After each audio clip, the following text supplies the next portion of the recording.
Hola mis estimados amigos, soy Max Serrador, estamos de nuevo en la entrevista. Hemos invitado ahora a Eduardo Alvarenga. ¿Alvarenga? Sí. Eduardo Alvarenga, él es candidato a diputado por el Departamento de la Libertad del partido Vamos.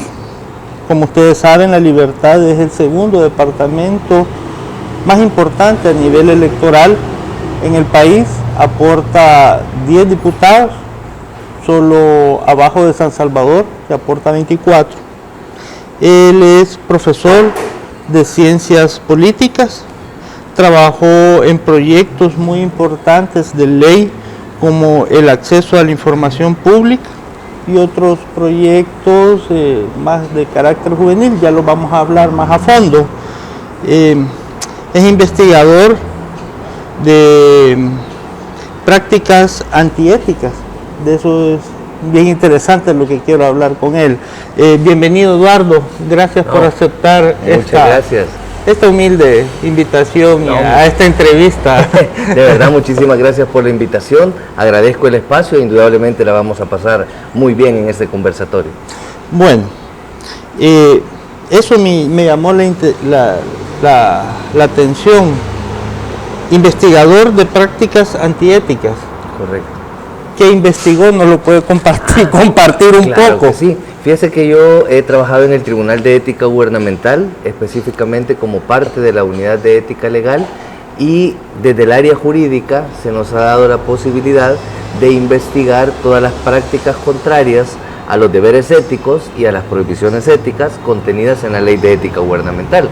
Por ponerle un ejemplo, me ha tocado investigar casos de nepotismo, que es contratación de hijos o familiares cercanos de funcionarios públicos. ¿Algún caso icónico en particular que nos pueda decir?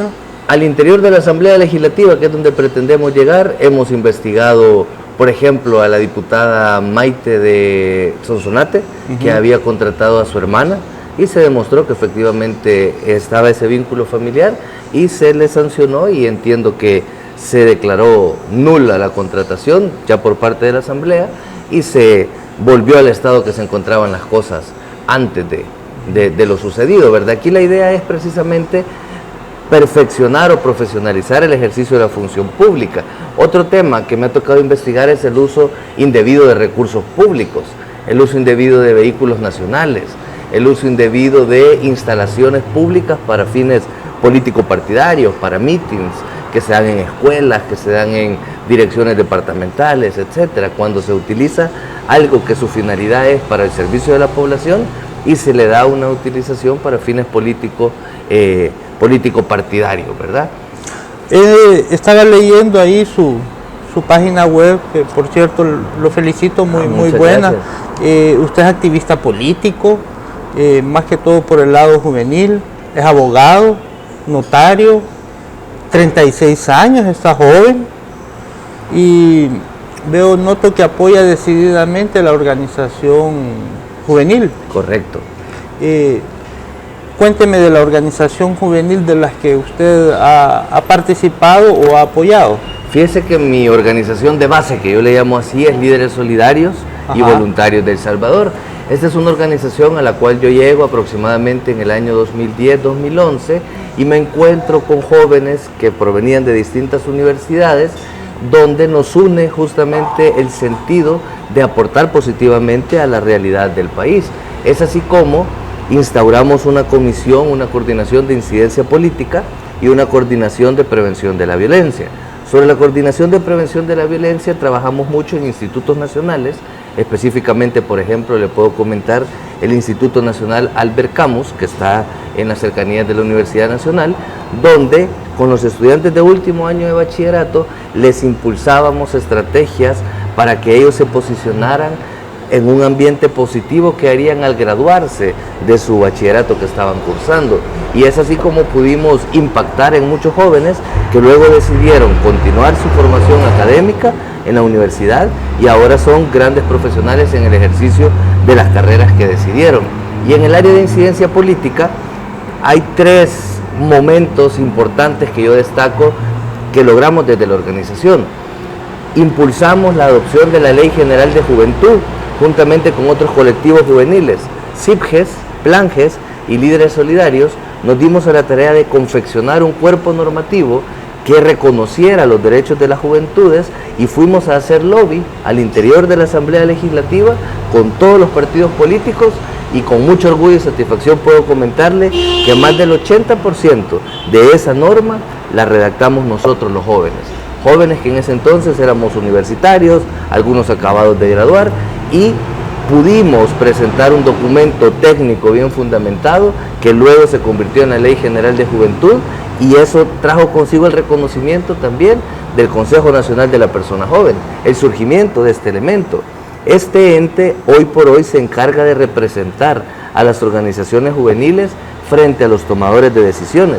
Eso lo creamos nosotros como jóvenes, súper interesante. ¿Usted considera que el joven debe involucrarse activamente en la política, en el desarrollo, por ejemplo, de sus mismos procesos educativos? Por supuesto que sí, indudablemente. De hecho, nosotros nos hemos dedicado a impulsar ese involucramiento activo, tanto en trabajo territorial, en gestiones de prevención de la violencia, como también en incidencia política y también como una persona que produce pensamiento y análisis crítico. ¿Y los estudiantes universitarios, por ejemplo, cree que deberían de organizarse? Por ejemplo, en las universidades privadas, donde no existe organización estudiantil,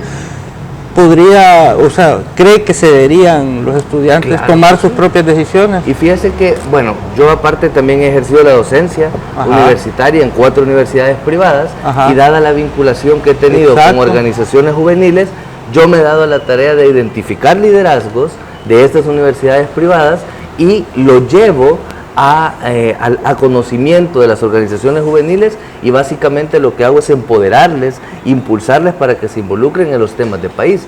Muchos jóvenes a los que les he dado clases luego han pasado a formar parte activa de Líderes Solidarios y han trascendido en el tiempo. ¿No cree de que las universidades privadas deben de fomentar la organización estudiantil, de tener, por ejemplo, dentro de sus consejos superiores universitarios a los estudiantes tomando decisiones? Claro que sí, Pero hecho, como diputado podría usted tener una moción para modificar la ley de educación superior. Claro, y podría me lo está diciendo a mí solo. No, y podría ir perfectamente en ese sentido. Yo fíjese que considero que uno como político, como persona que pretende ser político, debe de ser consecuente en su trayectoria y en lo que hará en el momento en que esté ejerciendo el cargo. En ese sentido, si yo he representado desde sociedad civil a los jóvenes, si yo he luchado contra la corrupción, si yo he representado a los trabajadores, porque también he sido sindicalista, he representado a dos sindicatos, soy el secretario general de sindicatos, no puedo llegar a un cargo público y olvidarme de lo que he hecho y de lo que he pregonado en mi vida previa a ser político. Así que el compromiso es claro y contundente de seguir al interior de la Asamblea Legislativa impulsando estos temas sobre los cuales creo. Empoderando a los jóvenes. Mire, qué importante es que los jóvenes, por ejemplo, participen en un Consejo Superior Universitario, que les pregunten, mire, ¿damos esta materia o no damos esta materia? ¿Cobramos esta entrada, no cobramos esta entrada? Pero las universidades privadas funcionan en ese esquema que dice, bueno, ¿y para qué le vamos a consultar a los conejos técnicas de casa? No les preguntemos, ellos sirven solo para ser casados. No, pero al final yo creo que los jóvenes son actores fundamentales. Al final, la población estudiantil es el usuario que conoce desde dentro también el proceso formativo y tiene muchísimo que decir al respecto. No hay por qué cercenarle su opinión sobre los temas importantes. ¿Usted ha participado en otros partidos políticos antes de Vamos? No, solamente he estado en sociedad civil, en sindicatos y en el entorno también comunitario. También he formado parte de juntas directivas vecinales del Grupo Gestor de Prevención de la Violencia en Ciudad Merliot y desde ahí hemos estado incidiendo en los tomadores de decisiones, pero ahora ha llegado el momento de intentar trascender y ser un tomador de decisión que represente y reivindique esos derechos. Ok, entonces usted es una persona muy conocedora de política, no ha participado en la vida, digamos, electoral hasta ahora. ¿Por qué escogió el partido Vamos? Indudablemente encuentro mucha coincidencia en los principios y valores reconocidos en sus estatutos y me llamó muchísimo la atención el hecho de que ellos hicieron una convocatoria pública para formar parte de este proceso electoral. Lo hicieron a través de las redes sociales, de los medios de comunicación, y decían, bueno, si usted cree tener el perfil para desempeñarse como diputado o como parte del Consejo Municipal, abóquese al partido, presente su hoja de vida y sométase al proceso de un concurso por oposición. Es así como yo me entero, postulo, llego mi hoja de vida, me someto a ese proceso de entrevistas, pruebas escritas, pruebas psicológicas, entrevistas con las autoridades del partido. Fueron depurando las personas que estábamos postulando y al final consideraron que el perfil que yo les presentaba era adecuado para el cargo y ya me dejaron participar en las internas. ¿No se interesó por otro partido, quizás de la socialdemocracia como el PDC, o solo entró a Vamos? Al ver la coincidencia de los principios y valores, ajá, y al ver la apertura a la sociedad civil, que es de donde yo vengo, la sociedad civil organizada, dije, bueno, este es el lugar a donde puedo poner al servicio mi formación y conocimientos de la población. No busqué, digamos, otras opciones, sino que... ¿O el FMLN o Arena? No, definitivamente no los puse en el radar, digamos, como una opción viable, y creo que la coyuntura misma y el entorno nos dice que partidos tradicionales no están en sintonía de abrirse a la sociedad civil. Es muy difícil permear ahí. ¿Usted cree que el país, la población como tal, tomó una buena decisión al elegir a Nayib Bukele como presidente? Bueno, eso se está dilucidando en el ejercicio del rol para el cual él fue electo como presidente de la República. No, pero en su momento, hace 2 años, creo... Cuando él presentó la plataforma y lo hizo de conocimiento público de la población, parecía que iba en el sentido correcto de reivindicar algunas luchas olvidadas por los partidos políticos tradicionales en contienda. En ese momento le podría decir de que fue una decisión atinada. La que el pueblo tomó. La que el pueblo tomó. En el devenir de su ejercicio ya en el cargo, 2 años después, 2 años, creo que ha corrido mucha agua debajo del puente, ya se erosionaron muchísimas confianzas, y el 9F, que de hecho estamos a punto de cumplir un aniversario de esa fecha, vino a determinar lo equivocado que estuvo buena parte de la población en darle ese voto. Porque teníamos décadas de no ver una situación tan complicada y tan compleja en cuanto a la consolidación democrática, como es llegar con un cuerpo militar armado a otro órgano de Estado a querer infundir poder o infundir temor sobre los otros tomadores de decisiones. Yo creo, o sea, no creo, muchos analistas sugieren de que Nayib Bukele ganó por el descontento que había entre el FMLN y Arena, el hartazgo, por así decirse, de que ya no, lo que usted también me acaba de explicar, pero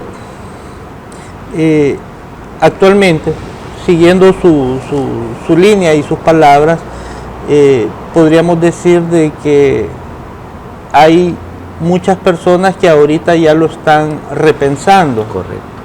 Especialmente de nuevas ideas. ¿Qué les diría usted a esas personas para que voten por usted? Y fíjese que se los digo cara a cara en el territorio, porque sinceramente cuando vamos al territorio, buena parte de la población nos expresa de que no van a votar por los partidos tradicionales y que el partido político que aparece en las encuestas liderando tampoco les es de su total confianza por los hechos acaecidos. Es ahí donde yo le digo a la población, aprovecho también este espacio para decirle, conozcan nuestro perfil, conozcan nuestra trayectoria, conozcan lo que hemos hecho al servicio de las causas justas, y a partir de ello sé que van a encontrar una opción decente, una opción confiable que les va a servir como les ha venido sirviendo desde sociedad civil, en grupos vecinales, en sindicatos, dando clase en la universidad, en organizaciones juveniles, y es una opción que les va a seguir representando aún al llegar al cargo, que es donde yo creo que muchos políticos fallan. Cuando ya llegan al cargo, se olvidan de las personas, de los intereses que están representando, de quienes les dieron su voto de confianza, y ya legislan o gobiernan bajo su propia perspectiva y análisis. Y es ahí, por ejemplo, en el caso de Nayib Bukele, que yo no comprendo cómo alguien que tuvo tanto respaldo, tanta legitimidad, al menos en esa votación, no canaliza en reivindicaciones profundas Hablemos del tema de pensiones, por ejemplo. Reivindicaciones profundas que de verdad afectan a la población, ese apoyo popular que tiene. No comprendo cómo se desaprovecha esa oportunidad de ponerle al servicio de la población y no es primer mandatario que lo hace. Mauricio Funes, idéntico sentido, tuvo mucha legitimidad, mucho apoyo y no trastocó el sistema como se había prometido. Ok, quiero dejar para el siguiente segmento, quiero hablar con la candidata suplente que va con usted, Xiomara Lazo. Perfecto. Me llamó mucho la atención su perfil, una señora, una chica bien inteligente. Ha venido ¿Sí? aquí y el siguiente segmento lo quiero hacer con ella. ¿Algunas palabras que usted le quiera dar a los cibernautas, ya que esta entrevista corre por redes sociales nada más? Perfecto, sí, decirles de que en la casilla número 4 del partido Vamos, en el Departamento de la Libertad, ustedes van a encontrar a la fórmula compuesta por este servidor y por Xiomara Lazo. Somos jóvenes profesionales que venimos de servir de distintos espacios y que basados en el hartazgo de las políticas tradicionales y en la falta de oportunidades reales de los nuevos actores en política, pues hemos decidido involucrarnos y trascender, poner al servicio de ustedes como población del Departamento de la Libertad el que les podamos representar dignamente. Nosotros tenemos propuestas concretas para el sector trabajador, para el sector juventud, para el sector mujer y para la niñez.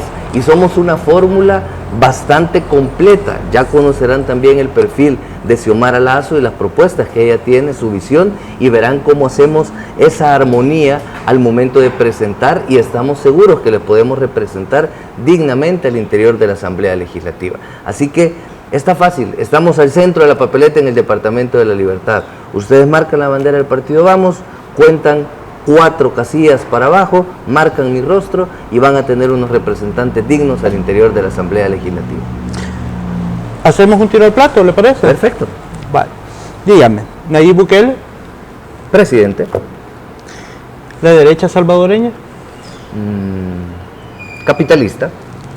el FMLN, Decepción. el libre mercado, Regulación. socialismo, Utopía. juventud, Dinamismo. política salvadoreña. Oportunidad de mejora. Bueno, mis estimados amigos, les agradezco. Espero el siguiente segmento. Estaremos hablando con Xiomara Lazo. Está con Max Serrador en la entrevista.